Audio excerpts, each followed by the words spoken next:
नमस्कार और स्वागत है हमारे आज के इस विचार विमर्श में। नमस्कार। आज हम समृद्धि और आशीर्वाद की देवी लक्ष्मी इनके विषय पर थोड़ी गहराई से बात करेंगे, लेकिन शायद एक अलग नजरिए से। हाँ, बिल्कुल। हमारे पास जो सामग्री है वो एक प्रकाशन से है और ये एक बहुत ही दिलचस्प कहानी के जरिए आस्था, कर्म और जीवन के कुछ गहरे सबक सिखाती है। बिल्कुल।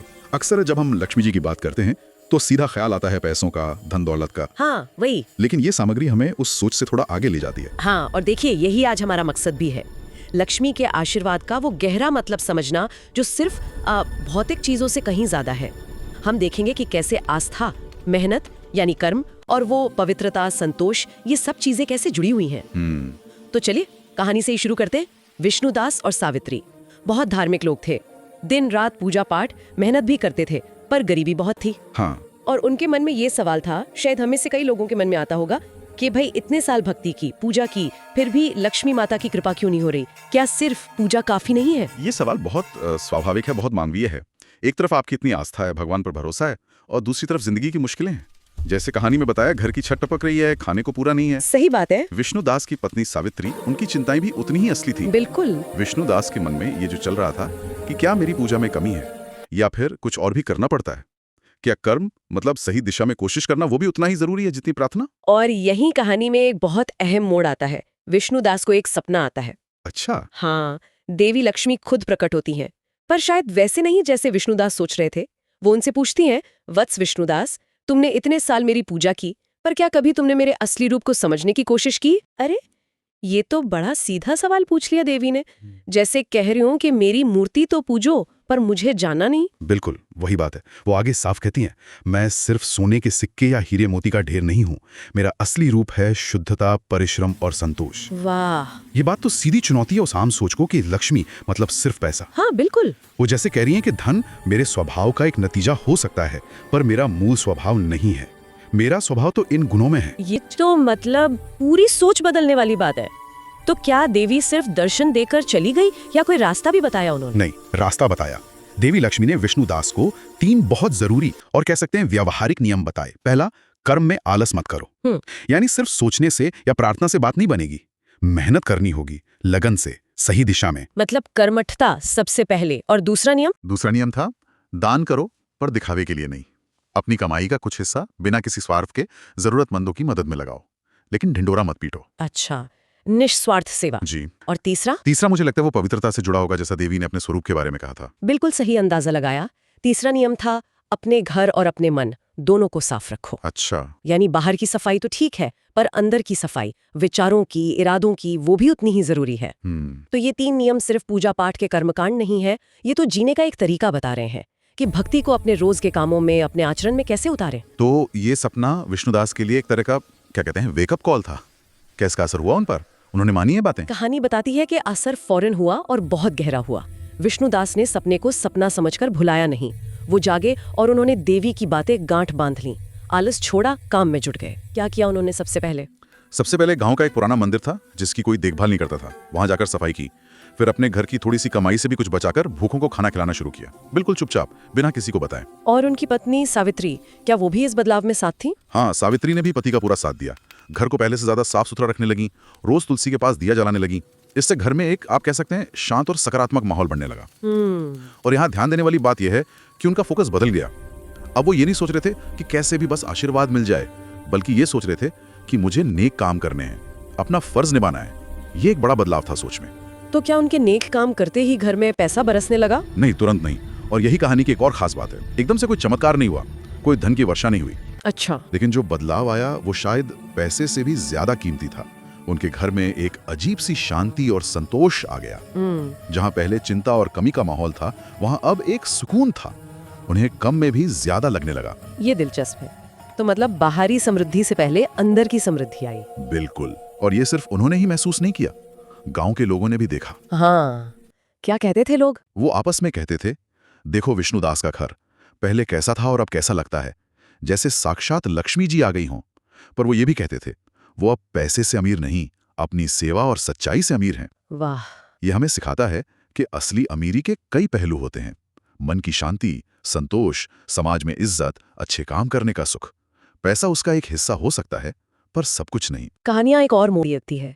विष्णुदास की परीक्षा होती है। हाँ, गांव में भयानक अकाल पड़ता है, लोग भूखे मरने लगते हैं। ये वो वक्त था जब विष्णुदास की नई समझ और उनके कर्म की असली परीक्षा होनी थी। हाँ, ये उनके लिए बहुत मुश्किल वक्त रहा होगा। उनके अपने घर में भी अनाज ज्यादा नहीं था, बहुत कम था। तो उन्होंने क्या किया? उन्होंने देवी लक्ष्मी की बात याद की। जहाँ दान और सेवा होती है वहाँ कमी नहीं रहती। और इसी भरोसे के साथ उन्होंने अपने घर का लगभग सारा अनाज निकाला और गांव के जरूरतमंदों में बांट दिया। अरे बाप रे, ये तो बहुत बड़ा त्याग था, खासकर तब जब पता नहीं कल क्या होगा, अपने बच्चों के लिए भी पूरा पड़ेगा या नहीं। सावित्री ने कुछ कहा नहीं? कहानी में सावित्री की चिंता दिखाई गई है। वो डरी हुई थी। उन्होंने कहा भी, स्वामी सब दे देंगे तो हमारे बच्चे क्या खाएंगे, हमारे पास तो कुछ भी नहीं बचेगा। ये डर बहुत स्वाभाविक था। एक माँ और पत्नी के नाते। लेकिन विष्णुदास वो माने नहीं। विष्णुदास अपने फैसले पर पक्के रहे। उनका विश्वास शायद उनके डर से ज्यादा मजबूत था। तो फिर क्या हुआ? क्या उनका विश्वास सही साबित हुआ? इसके बाद जो हुआ उसे कुछ लोग चमत्कार कहेंगे, लेकिन कहानी उसे कर्म के फल की तरह दिखाती है। कुछ ही दिनों में पास के राज्य के राजा के सैनिक मदद का सामान लेकर उस गांव पहुंचे। अच्छा। और जब उन सैनिकों ने विष्णुदास के बारे में सुना कि कैसे उन्होंने अपना सब कुछ दूसरों के लिए दे दिया, तो वो बहुत हैरान हुए, प्रभावित हुए। तो उनकी नेकी की खबर राजा तक पहुंच गई। हाँ, और जब राजा को पता चला तो उन्होंने न सिर्फ गांव की मदद की, बल्कि विष्णुदास के इस त्याग और सेवा भाव से इतने खुश हुए कि उन्हें दरबार में बुलाया, सम्मानित किया और उन्हें राज्य के भंडार का अधिकारी बना दिया। अरे वाह। अब उनके पास न सिर्फ अपने परिवार के लिए सब कुछ था, बल्कि दूसरों की और ज्यादा मदद करने का साधन भी था। तो इसे सिर्फ किस्मत माने या भगवान की कृपा, या फिर जैसा आपने कहा कर्म का फल? कहानी इसे आस्था और कर्म दोनों का मिलाजुला नतीजा मानती है। विष्णुदास ने देवी के कहे अनुसार काम किया। कर्म, उन पर पूरा भरोसा रखा, आस्था, और उसका नतीजा उन्हें इज्जत और समृद्धि के रूप में मिला। ये दिखाता है कि बिना स्वार्थ के की गई सेवा और त्याग, चाहे उस वक्त मुश्किल लगे, बेकार नहीं जाते। उनका फल किसी न किसी रूप में मिलता जरूर है। सही बात है। ये कर्म और उसके फल के बीच एक सीधा, भले ही कभी कभी छुपा हुआ सा रिश्ता दिखाता है। इस घटना के बाद क्या देवी लक्ष्मी फिर से विष्णुदास के सपने में आईं? उनकी परीक्षा तो सफल हो गई थी। हाँ, कहानी बताती है कि एक बार फिर देवी लक्ष्मी विष्णुदास के सपने में आई। इस बार वो प्रसन्न थी। उन्होंने मुस्कुराते हुए कहा, वत्स विष्णुदास, तुमने मेरी बात रखी और ये साबित कर दिया कि मेरा सच्चा आशीर्वाद सोने चांदी में नहीं, बल्कि अच्छे आचरण, सेवा और संतोष में है। यानी देवी ने उनकी समझ और उनके काम पर अपनी मोहर लगा दी। बिल्कुल। और उन्होंने एक और गहरी बात कही, जो इंसान सिर्फ अपने लिए नहीं जीता, दूसरों की भलाई के लिए जीता है, वो असल भी मुझे पा लेता है। सेवा और परोपकार को सबसे ऊंचा दर्जा दिया है। हाँ, उसे सीधे देवी को पाने से जोड़ दिया है। तो विष्णुदास की इस पूरी कहानी से, उनके अनुभव से, क्या हम कुछ ऐसे पक्के सिद्धांत निकाल सकते हैं जिन्हें अपनाकर कोई भी अपने जीवन में समृद्धि और शांति ला सके? कहानी के आखिर में शायद कुछ सार बताया गया होगा। हाँ, कहानी के अंत में उन 7 मुख्य बातों या सिद्धांतों का जिक्र आता है जो विष्णुदास के जीवन से निकलकर सामने आते हैं और जिन्हें अपनाकर कोई भी देवी लक्ष्मी की कृपा पा सकता है। ये सिद्धांत बहुत व्यावहारिक हैं। जैसे? पहला है स्वच्छता और शुद्धता। सिर्फ घर की बाहरी सफाई नहीं, बल्कि मन की, विचारों की, कर्मों की पवित्रता भी। कहानी में जैसे हर शुक्रवार या दिवाली पर दिया जलाने, फूल रखने का जिक्र है, ये एक पॉजिटिव माहौल बनाता है। ठीक है। दूसरा, सुबह शाम दिया जलाना। शाम को तुलसी के पास या मुख्य दरवाजे पर दिया जलाना माना जाता है कि ये अंधेरे मतलब नेगेटिविटी को दूर करता है, पॉजिटिव एनर्जी लाता है। तीसरा, अच्छे कर्म और दान। अपनी कमाई का एक हिस्सा, छोटा ही सही, नियमित रूप से दूसरों की भलाई या मदद में लगाना। कहानी कहती है ऐसा करने से घर में बरकत बनी रहती है, कमी नहीं होती। ये तो विष्णुदास ने खुद अनुभव किया। बिल्कुल। चौथा, शुक्रवार व्रत और पूजा। अगर आस्था है तो कहानी शुक्रवार को लक्ष्मी विष्णु जी की पूजा का सुझाव देती है।